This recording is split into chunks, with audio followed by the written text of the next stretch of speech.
Good morning વિદ્યાર્થી મિત્રો. Coordination કમ્પાઉન્ડના last video લેક્ચર્સમાં તમારું સ્વાગત છે.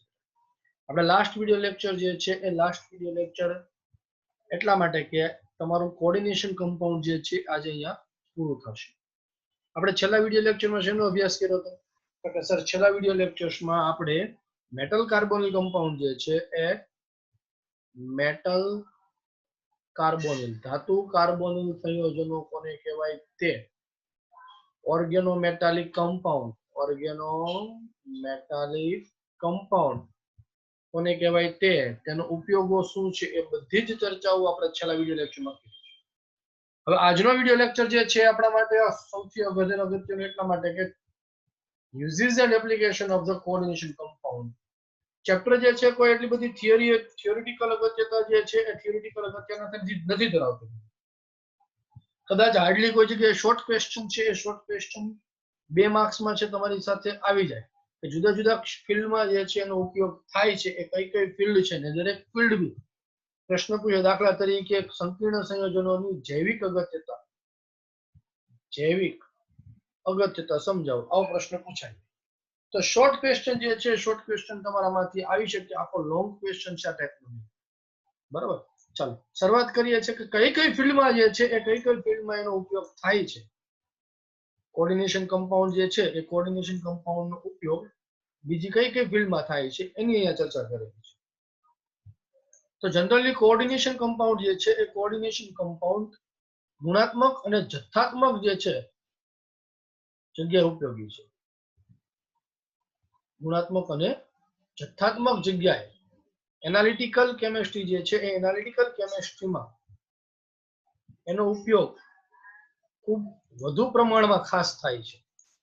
તો એનાલિટિકલ કેમિસ્ટ્રી જે છે એટલે કે એના ગુણ કેવા છે, રાસાયણિક ગુણધર્મો, ભૌતિક ગુણધર્મો, જથ્થા, માત્રા કેટલા પ્રમાણમાં છે એ અભ્યાસ કરતું વિજ્ઞાન એટલે કે ગુણાત્મક અને જથ્થાત્મક રસાયણ વિજ્ઞાન. એમાં વપરાતા ખાસ કરીને સંયોજનો જે છે કયા કયા? તો કે ભાઈ EDTA, DMG,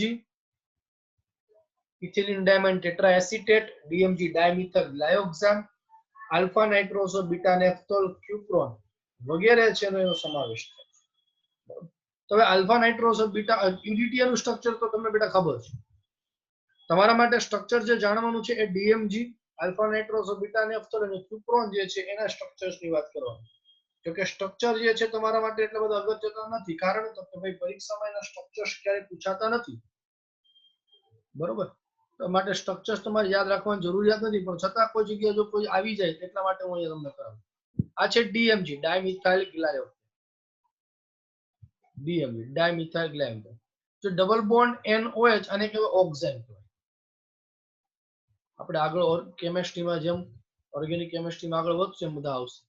આ ઓક્ઝાઇમ છે એટલે આને ગ્લાયોક્સાન કીધા, ડાયમિથાઇલ. ત્યાર પછી આલ્ફા નાઇટ્રોસો બીટા નેફ્થોલ. બરોબર, આ જે પોઝિશન છે એ પોઝિશનને આલ્ફા કહેવાય, આ જે પોઝિશન છે ને બીટા કહેવાય. એનો સમૂહ એટલે આલ્ફા નાઇટ્રોસો બીટા નેફ્થોલ અને ક્યુપ્રોન, આ ક્યુપ્રોન નું સ્ટ્રક્ચર.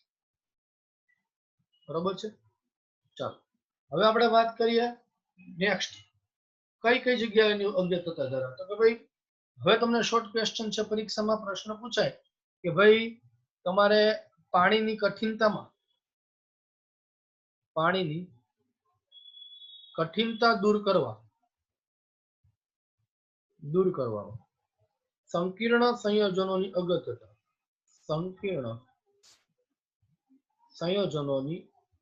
અગત્યતા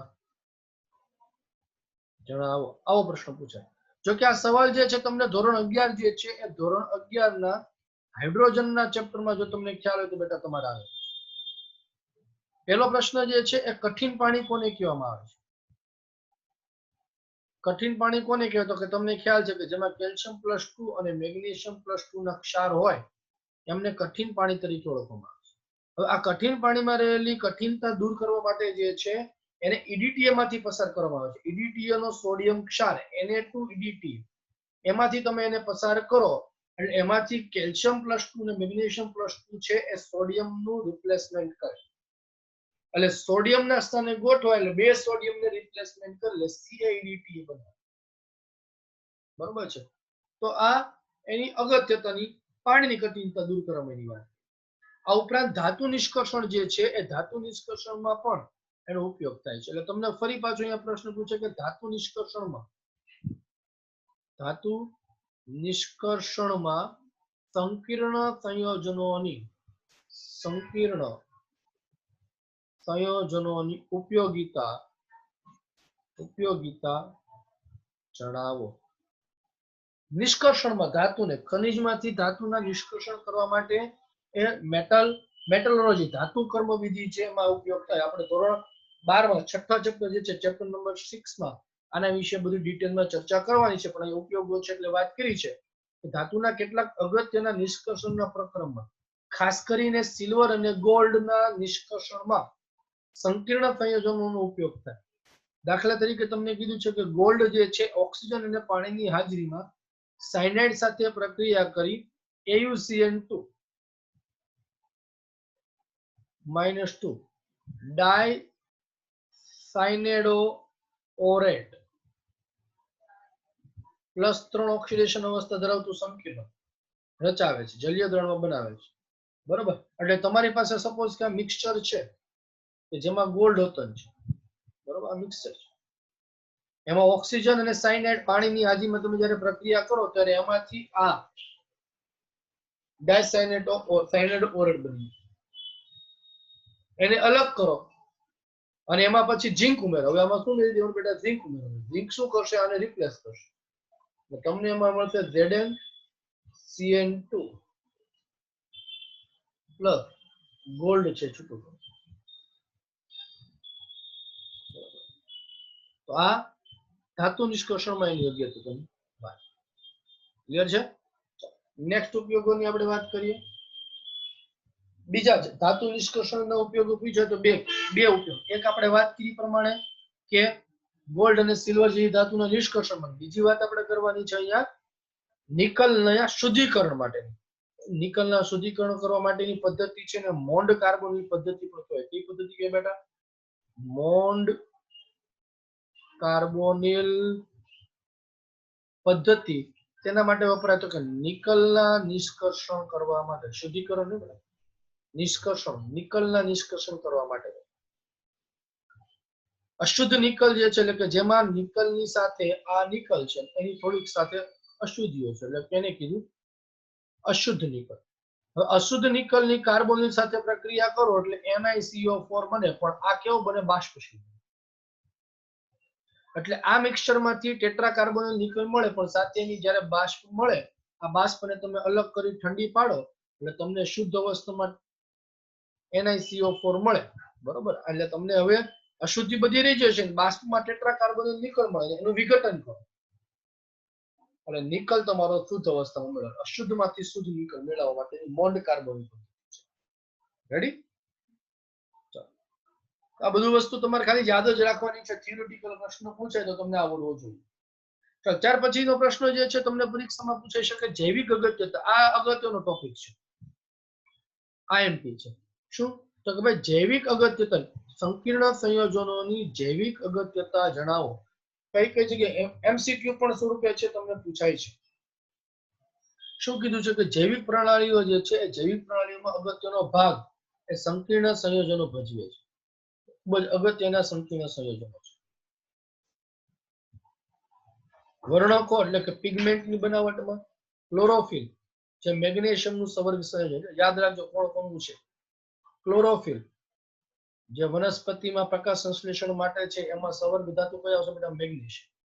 હિમોગ્લોબિન HB એમાં કોણ આવશે તો કે Fe. એ રીતે આવશે vitamin B12 cyanocobalamin. Vitamin B12 cyanocobalamin એમાં સંકીર્ણ સંયોજન તરીકે કોણ આવશે તો કે કોબાલ્ટ. આ ત્રણ MCQ માં સૌથી વધારે મોસ્ટ IMP છે આ. બરોબર. આ ઉપરાંત કાર્બોક્સીપેપ્ટિડ્સ A અને કાર્બોક્સી એનહાઇડ્રાઇડ જે છે વગેરે ઉત્સેચક ઉદ્દીપકો. બરાબર. ઉત્સેચકો છે જૈવિક ઉદ્દીપકો. એ ઉત્સેચકો કહેવાય. આપણે આગળ ચેપ્ટરોમાં બધી ચર્ચા કરેલી છે. એમાં કાર્બોક્સીપેપ્ટિડ્સ A અને કાર્બોક્સી એનહાઇડ્રાઇડ નો ઉપયોગ થાય. તો જૈવિક અગત્યતા તમને પ્રશ્ન જ્યારે થિયરેટિકલ પૂછ્યો હોય તો એટલી વસ્તુ તમારે લખવાનું છે. નેક્સ્ટ આપણે વાત સવર્ગ સંયોજનો જે છે ખૂબ જ અગત્યના ઉદ્દીપક તરીકે, બરોબર, another most IMP for MCQ, most IMP for MCQ શું? તો કે વિલ્કિન્સન ઉદ્દીપક. કયો ઉદ્દીપક બેટા? વિલ્કિન્સન ઉદ્દીપક. વિલ્કિન્સન ઉદ્દીપક રોહેડિયમનો સંકીર્ણ છે જે આલ્કિનના હાઇડ્રોજનીકરણમાં ઉપયોગ થાય છે. આલ્કિનના હાઇડ્રોજનીકરણ એટલે આલ્કિનમાંથી આલ્કેનમાં રૂપાંતરણ કરવા માટેની પદ્ધતિ, હાઇડ્રોજનીકરણ પદ્ધતિ. કોણ છે વિલ્કિન્સન ઉદ્દીપક? PH3P3 times RHCl. જો PH3P આને શું કહેવાય? તો કે PH3 એટલે કોણ થાય? તો કે બેટા ફોસ્ફીન. શું થાય? ફોસ્ફીન. હવે ફોસ્ફીનના 3 હાઇડ્રોજનનું વિસ્થાપન pH વડે કરો તેને કહેવાય ટ્રાય ફિનાઇલ ફોસ્ફેટ. ટ્રાયફિનાઇલ ફોસ્ફેટ. એવા કેટલા છે? તો કે 3 છે. તો આનું નામ શું થશે ખરે? તો કે ટ્રિસ. ટ્રાયફિનાઇલ ફોસ્ફીન ક્લોરિડો રોહેડિયમ.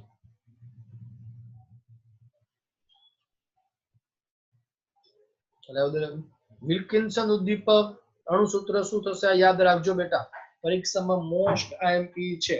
વિલ્કિન્સન ઉદ્દીપક પરીક્ષા માટે મોસ્ટ આઈએમપી છે. વિલ્કિન્સન ઉદ્દીપક ક્યાં વપરાય છે? તો કે આલ્કિનના હાઇડ્રોજનીકરણમાં. PH3P, PH3P એટલે એને કહેવાય ટ્રાયફિનાઇલ ફોસ્ફીન. 3 વાર છે એટલે શબ્દો વાપરો ટ્રિસ. ટ્રિસ ટ્રાયફિનાઇલ ફોસ્ફીન ક્લોરિડો રોહેડિયમ.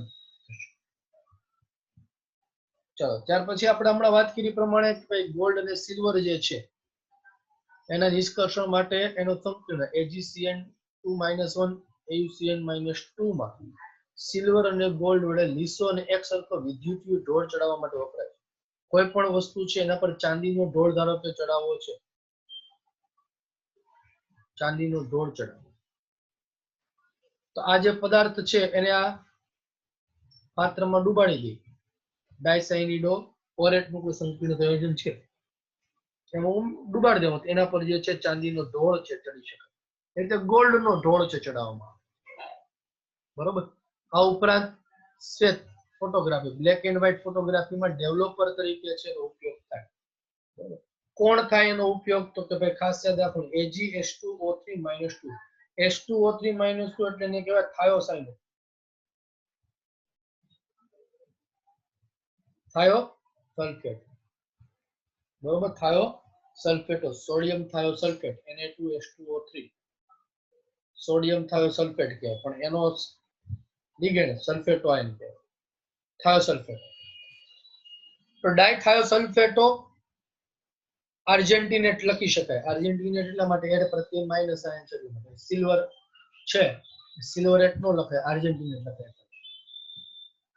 ક્લિયર છે?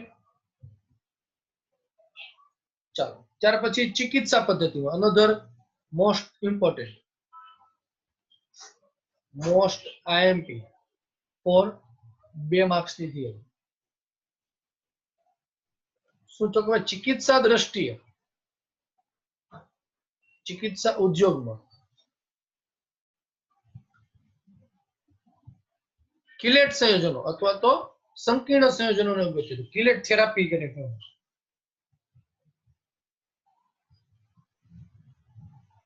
કિલેટ થેરાપી જે છે વિષ દૂર કરવા માટે, ઝેર દૂર કરવા માટે જે વપરાય એની કહેવાય. વનસ્પતિ અને પ્રાણીઓમાં ધાતુઓના વિષના પ્રમાણને કારણે ઉદ્ભવતી સમસ્યા એ સારવાર માટે વપરાય છે. જો ધાતુમાં આયર્નનો વધારો, શરીરમાં Fe નો વધારો થયો હોય તો કિલેટિંગ લિગેન્ડ ડિપેનિસિલેમાઇન ડિસ્ફેરોક્ઝાઇમ B વડે દૂર કરવામાં આવે છે, બરોબર. ડિપેનિસ, જો Fe માં વધારે પડતી ધાતુ છે એ પણ ઝેર તરીકે વર્તે છે, માટે ડિપેનિસિલેમાઇન ડિસ્ફેરોક્ઝાઇમ B નો ઉપયોગ કરવામાં આવે છે. આવી રીતે જે છે EDTA જે છે એ EDTA નો ઉપયોગ ક્યાં કરવામાં આવે છે? તો કે EDTA નો ઉપયોગ એ લેડના વિષાલુકરણની સારવાર માટે થાય છે. ક્યાં થાય છે? લેડના વિષાલુકરણની સારવાર માટે ઉપયોગ થાય છે.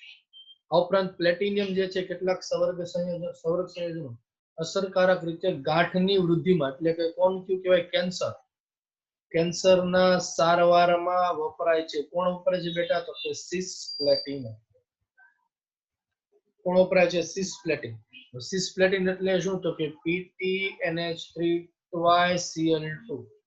આ સિસ્પ્લેટિન. આ સિસ્પ્લેટિન. હવે સિસ ફોર્મ છે એટલે શું થયું કહેવાય? તો કે ભાઈ બંને NH3 વન ડાયરેક્શનમાં હોય. NH3 Cl.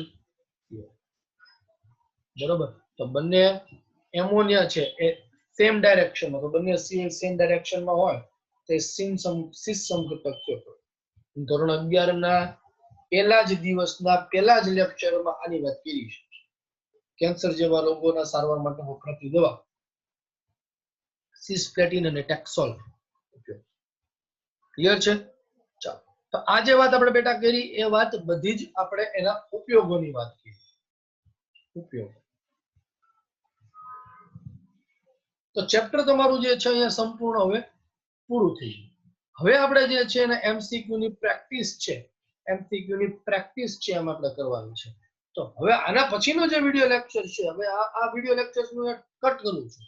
હવે આના પછીનો જે તમારો વિડિયો લેક્ચર છે એ તમારે જોવાનો છે, જે તમારા એમસીક્યુ માટે અગત્યનો છે. બરોબર? તો નવો વિડિયો લેક્ચર છે હવે તમારે અહીંયા જોવાનો રહેશે. ઓકે બેટા? ચાલો, બાય.